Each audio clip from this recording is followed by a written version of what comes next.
I wanted to take a minute to talk about preparedness and some things that have been going on in my mind since we just experienced a crazy hurricane and we're a few days out.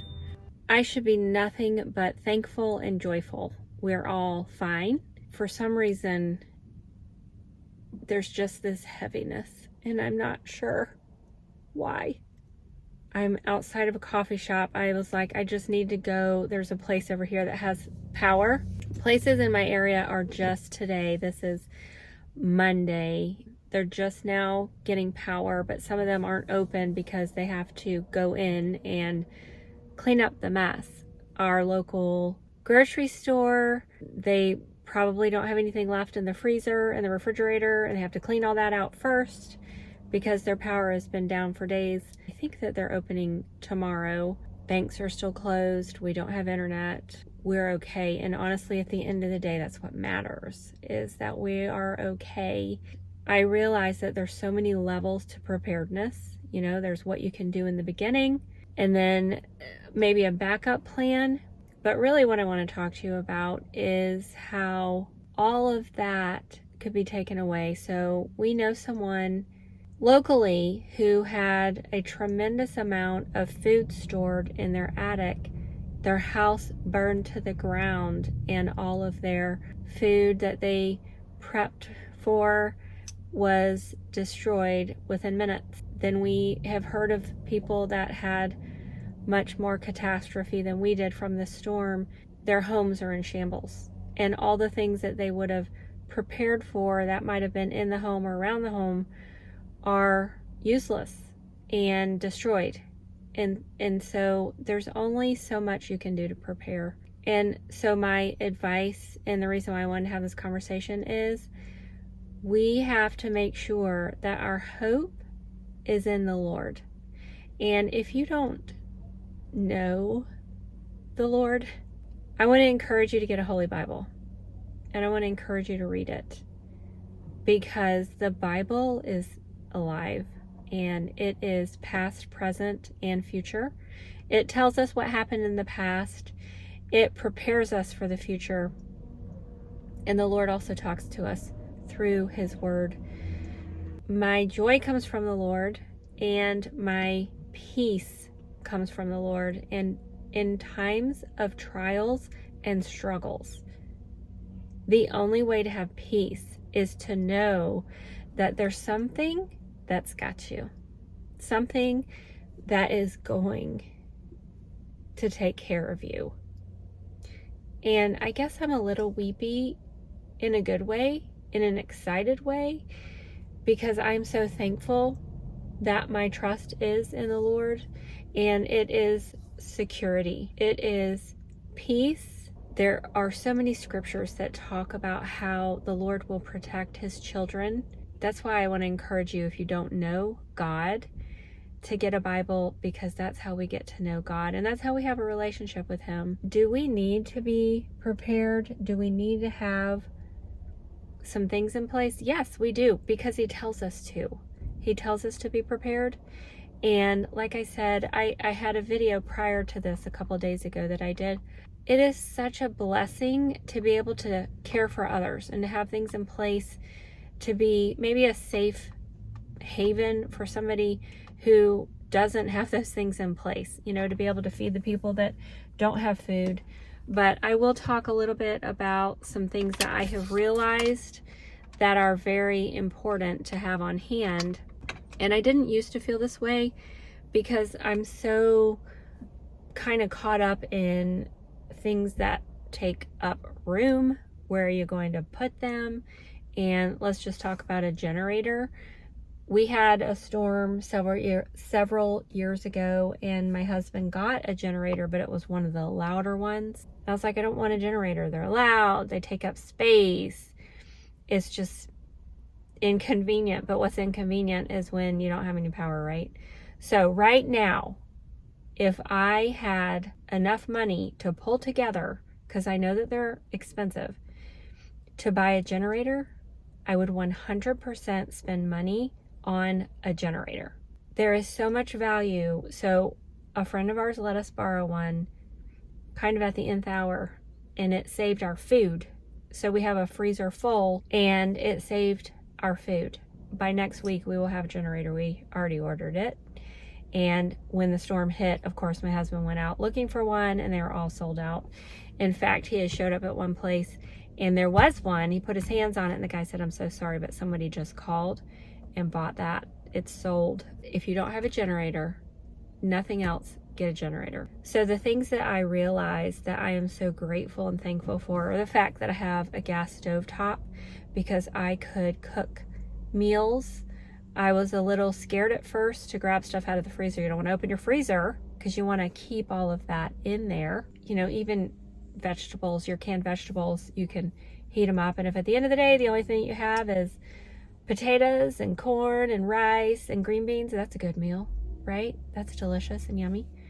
I encourage you just, to have a sub-level of prepness. If you're not into that kind of thing, just have a little bit in stock. And one of the things that I realized is pasta, which is cheap and easy to fix. And, even if you could just build a little fire to boil some water, if that's all you had, you could have pasta, you could have rice, and if you're starving, that tastes really good. So gas in your home is top notch, and I'm so thankful that my husband encouraged us to get a gas stove top. We do not have a gas water heater. We used to, but we don't anymore, so we didn't get to take hot showers. But I would warm water on the stovetop and wash my face, and that felt luxurious. I would get up in the morning, and again, I don't know why I'm emotional, because maybe it's happy tears in realizing how blessed we are. And when I would take that warm, steamy towel to my face in the morning, I felt like I was in a spa. It just felt amazing. And I would breathe in that warm steam, and it just felt good. Is this crazy? It's the little things that are amazing. If you did not have running water, if you could not flush your toilets. So here's what I have to say. If you want to do a little bit of prepping, pretend like you're going camping in a tent, not glamping. We never did glamping. We did camping. We did it the right way. What you would take to be a successful camper for a week in a tent, you're going to need water. You're going to need something to cook with, so butane. You're going to need things to eat with and food to eat. So that's what I would say to help you think, let's at least get a week's worth so we can get through a week. But here's the thing that I know is the Lord has got you. And when you tune in to Him, He gets all the glory and the praise. And this is such a small scale. I'm almost embarrassed to even put this video out because this is such a small scale. I went to Florida. We lost power there. Flew into the storm because I am adventurous, chasing the hurricane. It seems like we do that a lot, not on purpose. I go to Florida. Hurricane comes. We lose power there. We had already prepped. I had made Renee sourdough bread. She had made dinner. They have a generator. So we got to heat things up. And then I come home to no power, and my son had made dinner, which he had made breakfast for their dinner, but he had a lot extra. So he sent it home with my husband because he thought that I would be hungry, which I wasn't. So I went to bed, and the next morning my mom's like, I don't have any power. I said, well, come over and I'll make breakfast. And I remembered what I had. So I just warmed it up on my stovetop, and we had sausage, eggs, potatoes, and toast. And it was delicious. I felt like I was eating like a king. And that was provided for me. That's my point. That was provided for me. And then someone let us borrow their generator. Provided for me. And my husband could hook up our hot water so we could take a shower, and it felt amazing. But it's just these little things that are saying, I've got you.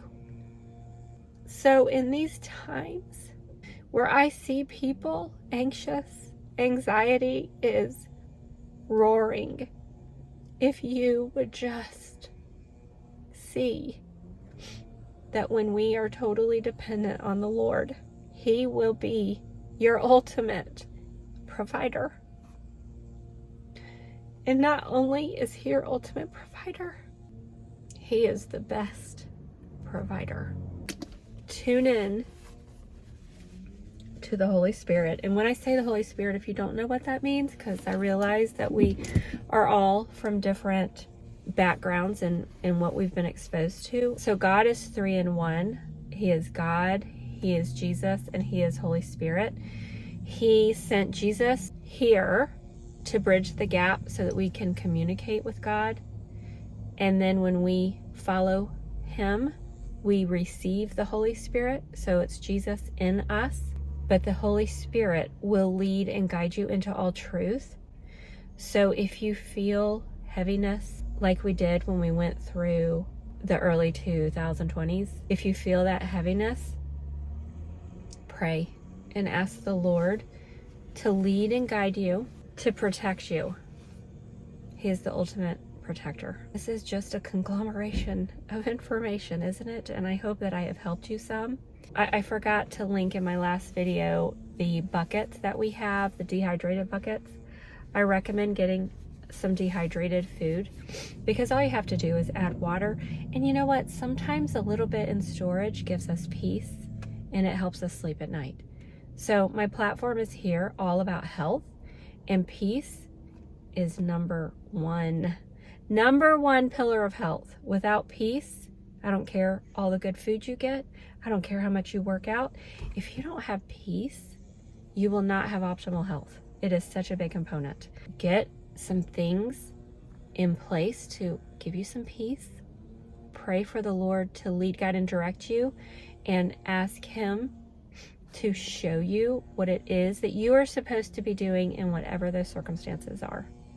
And then you get to watch Him do these amazing things in your life, and it builds confidence in who He is and that He is real, and it's a game changer. So my joy comes from the Lord. There are times that I've got to get out of myself to experience that. That's why I'm at a coffee shop. Anyways, you guys have a great day. I want to thank you for being here. Comment below, because we need to be here for each other, and we need to be able to learn from each other. So if you have prep ideas or companies that you buy things from that you really appreciate, put those in the comments so that others can read and learn from others, what to do. So, just get some things in place. And if you haven't watched my prior video, I have some information there. But those dehydrated food buckets, they're very light. They stack on top of each other so they don't take up a whole lot of space. Get some water in storage just in case something were to happen with the water supply, and some way that you can cook. If you don't have a gas stove top, get a gas grill or get a charcoal grill and have some charcoal. Make sure you get some matches and a way to be able to see at night. My flashlights have made me really happy. And get a generator, for crying out loud. The Predator by Harbor Freight is the bomb diggity. So I highly recommend that one. But anyways, again, thank you so much for being here, and I appreciate you guys a lot. You guys have a great day.